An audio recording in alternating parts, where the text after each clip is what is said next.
Sugandi yang punya hutang sehingga selalu ditagih oleh Iwan, dia juga ikut sangat geram kepada Iwan yang menurutnya Iwan tidak mau sabar dan tidak memaklumi keterbatasan ekonominya. Padahal di saat itu dia sudah dibantu oleh Iwan dan benar-benar seperti orang yang tidak tahu diri. Halo Sobat Pena, apa kabar hari ini? Assalamualaikum warahmatullahi wabarakatuh. Hari ini kita akan kembali membahas kejadian-kejadian mengerikan, kisah nyata yang terjadi di muka bumi ini. Kisah keji kali ini terjadi di Kabupaten Bogor, Jawa Barat pada tahun 2024. Bercerita tentang seorang pria parubaya yang mengalami nasib yang begitu tragis. Dia meninggal dunia secara mengenaskan dengan luka berat di bagian kepala setelah diserang oleh dua orang yang tidak dikenal menggunakan sebuah alu. Pada awalnya, meninggalnya korban dianggap oleh orang-orang sebagai aksi pembegalan. Namun saat dilakukan penyelidikan lebih lanjut, rupanya meninggalnya korban sudah direncanakan oleh dua orang pria parubaya yang ternyata adalah teman sekaligus tetangganya sendiri. Lantaran para pelaku ini merasa dendam pada korban perihal hutang piutang, yang membuat akhirnya mereka menyewa dua orang eksekutor bayaran untuk membalaskan dendam tersebut. Bagaimana cerita selengkapnya tentang kasus yang satu ini? Langsung saja kita bahas di Kata Pena.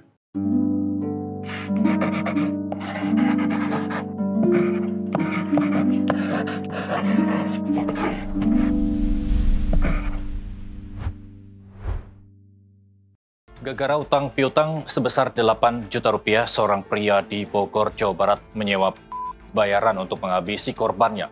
Korban ditemukan di tempat di Jalan Raya Desa Cihideng Hilir, Kecamatan Ciampea, Bogor, Jawa Barat. Sebelum kita mulai ke ceritanya, jangan lupa untuk subscribe channel ini dan bagikan video ini ke teman-teman kalian. Cerita ini dibuat berdasarkan berita yang sudah beredar dan diterbitkan oleh beberapa media publik yang aku sajikan dan aku rangkum dalam bentuk alur cerita. Kita mulai ceritanya. Oh ya sobat, sebelum itu aku punya sebuah informasi. Kata Pena tergabung ke dalam program YouTube Shopping Affiliate. Buat kalian yang ingin mencari barang-barang elektronik yang keren dan bagus dan juga murah, aku punya beberapa rekomendasi produk untuk kalian.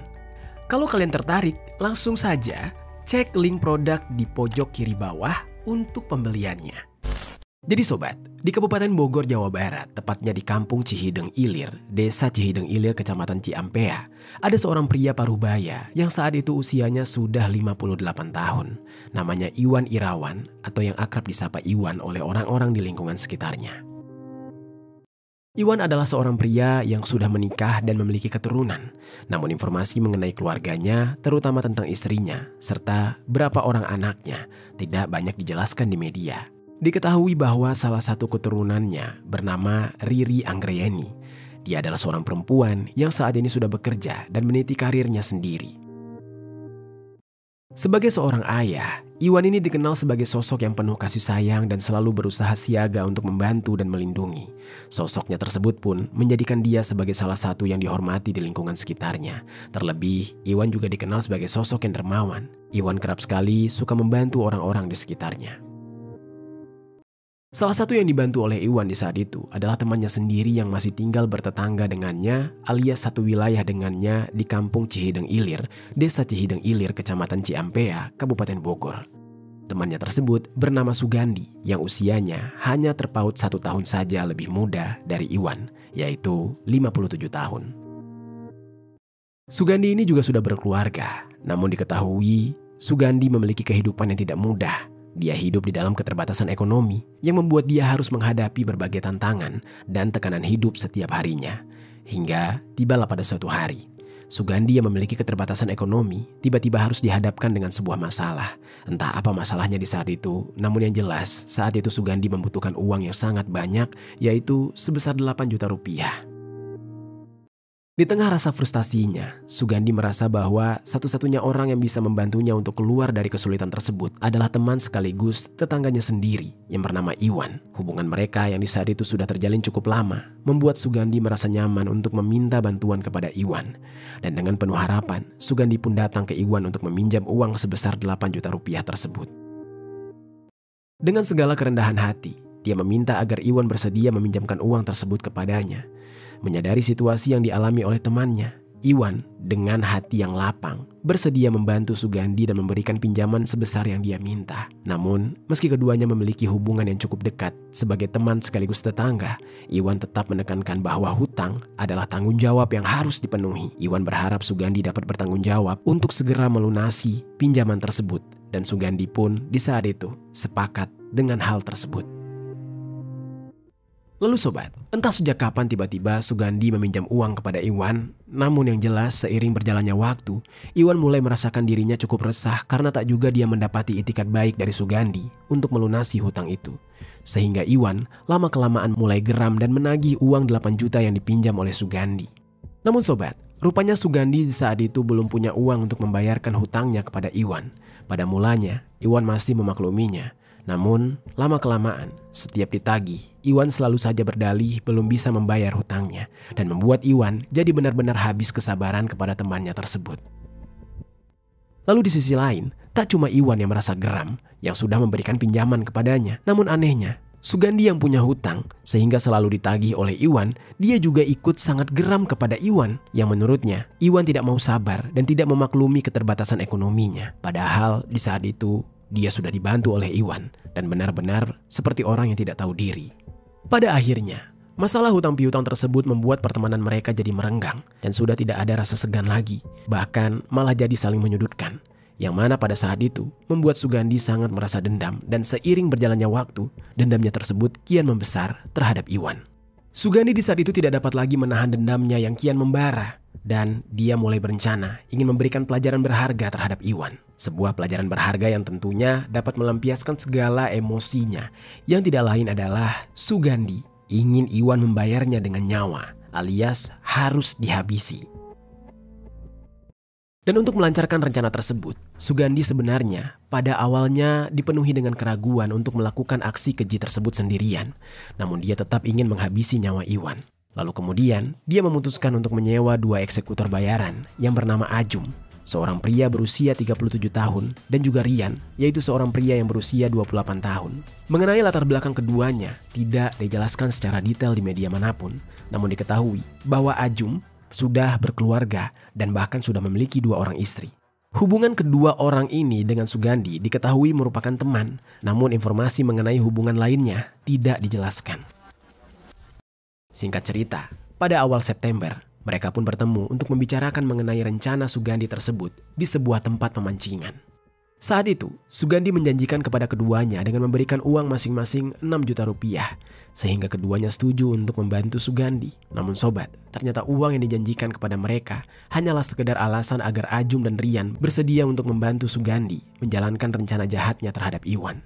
Faktanya, Sugandi sebenarnya tidak memiliki uang dalam jumlah yang sudah dia janjikan kepada keduanya. Dan agar tampak meyakinkan, Sugandi terlebih dahulu memberikan uang muka sebesar 600.000 rupiah kepada masing-masing dari pelaku ini agar terlihat berkomitmen, sekaligus untuk memastikan bahwa mereka benar-benar bersedia menjalankan aksinya. Sugandi di saat itu juga berjanji kepada Ajum dan Rian akan menyerahkan sisa pembayaran setelah mereka berhasil menghabisi nyawa Iwan. Dalam kesepakatan yang mereka buat itu, Sugandi memutuskan untuk tidak turun tangan secara langsung dalam aksi tersebut. Dia ingin tetap berada di luar skenario agar tidak terlibat secara langsung dalam proses eksekusi dan tidak mau mengotori tangannya. Karena menurutnya, jika pahit-pahitnya rencana ini terbongkar dan aparat penegak hukum mulai melakukan penyelidikan, Sugandi ingin seolah-olah dia tidak ikut terlibat. Dan oleh karena itu, dia pun menyerahkan sepenuhnya tugas tersebut kepada Ajum dan juga Rian. Dalam proses perencanaan ide yang cukup panjang, tercetuslah ide untuk melakukan aksi seolah-olah terjadi pembegalan. Setelah merencanakan ide tersebut, diketahui sudah beberapa kali mereka mencoba untuk melancarkan aksi tersebut. Namun entah kenapa, mereka belum berhasil. Singkat cerita, hingga akhirnya mereka yang merasa sudah matang dengan rencana mereka tersebut akhirnya berniat untuk melancarkan aksi itu pada hari Senin tanggal 30 September tahun 2024. Dan singkat waktu, pada hari Senin tanggal 30 September, Sugandi dan kedua eksekutor yaitu Ajum dan Rian sudah siap untuk melancarkan aksi mereka.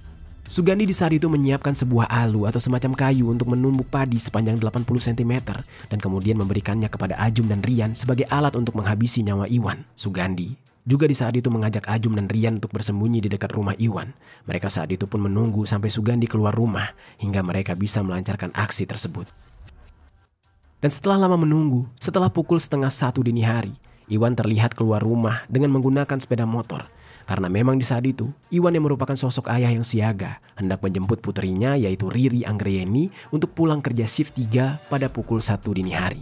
Saat itu Iwan berangkat menjemput putrinya menggunakan sepeda motor Honda Beat bernomor polisi F4997 AAV.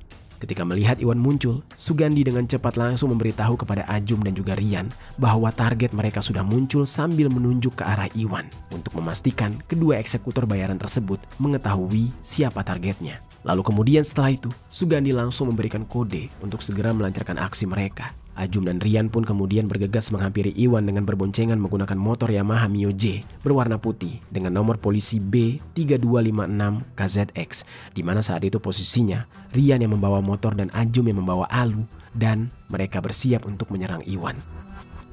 Dengan cepat, keduanya melajukan motor menyusul laju motor Iwan. Setelah posisinya cukup dekat, Ajum langsung menghantam dengan kencang kepala Iwan menggunakan alu yang dia bawa di tangannya. Seketika Iwan yang dipukul dengan alu terjatuh dari motornya. Kepalanya yang mengalami luka berat sampai mengalirkan cairan merah yang sangat deras. Iwan yang diserang mulanya sempat melawan, namun karena dua orang yang menyerang tersebut membawa alat berupa alu, yang dimana secara brutal mereka terus menyerang kepala Iwan menggunakan alu tersebut. Lama-kelamaan, Iwan semakin lemah tidak berdaya dan tidak dapat melawan lagi. Kepalanya hancur, dihantam menggunakan alu, dan Iwan pada akhirnya sekarat. Melihat Iwan yang sekarat dan tidak berdaya, Ajum dan Rian berencana untuk segera pergi sebelum ada yang menyadari kehadiran mereka. Namun sobat, sebelum keduanya pergi melarikan diri, mereka memutuskan untuk membawa sepeda motor milik Iwan. Karena jika dipikir-pikir, kalau motor milik Iwan tersebut dijual, hasilnya masih lumayan. Dan tanpa berpikir panjang lagi, Ajum pun kemudian membawa motor tersebut. Lalu setelah itu, keduanya meninggalkan Iwan di lokasi dalam kondisi yang sekarat. Setelah melarikan diri, motor milik Iwan pun dijual oleh Ajum ke kerabatnya di daerah Kadupandak, Kabupaten Cianjur. Dari hasil penjualan motor milik Iwan tersebut, laku dijual sebesar 2,7 juta rupiah, di mana Ajum mendapatkan bagian 2,1 juta rupiah, sedangkan Rian mendapatkan 600.000 rupiah. Setelah itu, keduanya melarikan diri dengan pulang ke rumah masing-masing, di mana Ajum pulang ke rumah istri keduanya di Kampung Darul Tafsir, Cibanteng, Ciampea, Kabupaten Bogor. Sedangkan Rian langsung menuju ke Kampung Cisasah, Desa Sukajadi, Kecamatan Taman Sari, Kabupaten Bogor. Lalu sementara Sugandi, dia diliputi perasaan resah dan takut atas aksi keji yang dia tugaskan kepada dua eksekutor tersebut. Dia di saat itu gelisah dan tidak mau pulang, dan lebih memilih untuk melarikan diri ke tempat lain. Dan di sisi lain, beberapa saat setelah kejadian tersebut, tepatnya pada pukul 1:15 dini hari, ada seorang pemuda yang berusia 20 tahun yang bernama Hakim Nazli, yang mana dia tengah melintas di area lokasi kejadian. Saat dia melintas, mulanya dia melihat seperti ada sosok pria yang sedang tiduran di jalanan. Dia berpikir mungkin saja itu pengemis. Namun saat dia mendekati, betapa terkejutnya Hakim. Di saat itu dia melihat adanya seorang pria paruh baya yang tergeletak dengan luka berat di kepalanya yang masih mengalirkan cairan merah segar. Namun di saat itu pria tersebut masih tergeletak. Melihat kondisi pria tersebut masih bergerak dan hidup, dia di saat itu bingung harus berbuat apa. Hingga pada akhirnya dia mendengar suara handphone dari si pria yang tergeletak itu berdering. Entah siapa yang menelpon di saat itu. Namun pemuda yang bernama Hakim ini memberanikan diri untuk mengangkat handphone tersebut. Dan dia langsung berbicara dan memberitahu kondisi Iwan di saat itu. Ternyata yang menelpon Iwan adalah keluarganya. Ketika diberitahukan tentang kondisi Iwan, di saat itu mereka langsung cepat-cepat untuk datang ke lokasi. Sesampainya di lokasi, pihak keluarga melihat Iwan sudah bersimbah cairan merah di atas aspal. Pihak keluarga di saat itu sangat terkejut. Mereka langsung melaporkan kejadian ini, seraya dengan cepat membawa Iwan ke rumah sakit umum daerah, yaitu di daerah Lewiliang. Karena saat itu Iwan terlihat masih bergerak dan pihak keluarga berharap nyawa Iwan masih bisa diselamatkan. Sesampainya di rumah sakit, dari hasil pemeriksaan medis, Iwan mengalami luka robek di bagian kepala belakang sepanjang 15 cm dan juga luka di dahi sepanjang 5 cm. Namun, saat sedang mendapatkan perawatan intensif, rupanya Iwan tidak mampu bertahan dan Iwan pun meninggal dunia. Atas kabar tewasnya Iwan, pihak keluarga benar-benar mengalami kesedihan yang mendalam. Meninggalnya Iwan di saat itu mulanya diyakini oleh keluarga bahwa Iwan merupakan korban pembegalan. Mengingat saat Iwan ditemukan terluka, motornya raib dan kejadiannya juga di jalan raya. Atas kejadian tersebut, polisi langsung melakukan penyelidikan. Pihak keluarga di saat itu juga menolak untuk dilakukan otopsi karena mereka merasa kasihan dengan jasad Iwan dan mereka ingin segera memakamkan jasadnya. Pihak keluarga pada awalnya tidak mencurigai apapun karena mereka juga yakin bahwa Iwan adalah korban pembegalan. Jasad Iwan pun kemudian langsung dibawa oleh pihak keluarga dan dimakamkan secara layak di TPU setempat. Isak tangis keluarga dan orang-orang yang mengenal baik sosok Iwan pun mengantarkan Iwan ke peristirahatan terakhir. Lalu sementara itu, setelah sebelumnya mendapatkan laporan atas kejadian yang menewaskan Iwan, polisi masih melakukan serangkaian pemeriksaan dengan mengumpulkan barang bukti dan juga keterangan saksi. Hingga dari bukti CCTV, polisi akhirnya dapat mengidentifikasi pelakunya, yaitu Ajum dan juga Rian, dan polisi segera berupaya memburu kedua pelaku. Di sisi lain, kabar mengenai meninggalnya Iwan serta polisi yang sedang memburu pelakunya sampai di telinga Sugandi, yang membuat Sugandi di saat itu merasa panik. Hingga akhirnya, Sugandi yang tidak ingin menanggung konsekuensi hukum di dunia, yang mana dia malu dengan apa yang sudah terjadi. Akhirnya, dia lebih memilih menerima konsekuensi hukum di akhirat, yang dimana di tengah-tengah rasa frustasinya yang memikirkan jikalau dia tertangkap atas kejadian tersebut akan sangat memalukan, lalu dia memilih untuk mengakhiri nyawanya sendiri. Dia melakukan hal tersebut tepat di pohon bambu di dekat rumahnya pada hari Kamis tanggal 10 Oktober tahun 2024. Dan keesokan harinya, pada hari Jumat tanggal 11 Oktober tahun 2024, sekitar pukul 7 pagi, istri Sugandi dikejutkan dengan temuan suaminya sendiri yang sudah tewas mengakhiri hidupnya di pohon bambu di dekat rumah mereka. Sang istri yang terkejut, dia menangis histeris. Dia tidak menyangka suaminya akan berbuat senekat itu. Kabar mengenai Sugandi yang mengakhiri hidup tersebut kemudian tersebar luas di telinga masyarakat. Mereka bertanya-tanya, apa yang membuat Sugandi sampai senekat itu?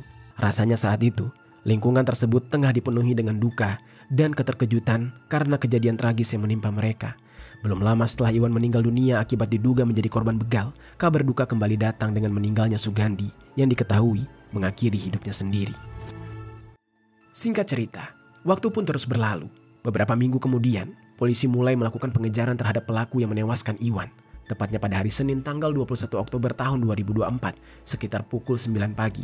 Polres Bogor di saat itu berhasil mengidentifikasi satu orang pelaku yang bernama Ajum. Dia ditangkap di rumah istri keduanya di Kampung Darul Tafsir, Cibanteng, Ciampea, Kabupaten Bogor.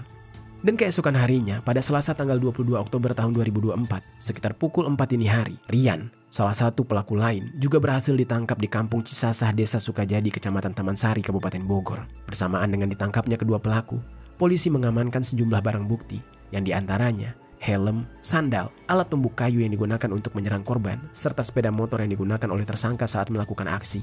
Dan di saat itu, polisi juga masih mencari sepeda motor milik korban yang dijual oleh kedua pelaku.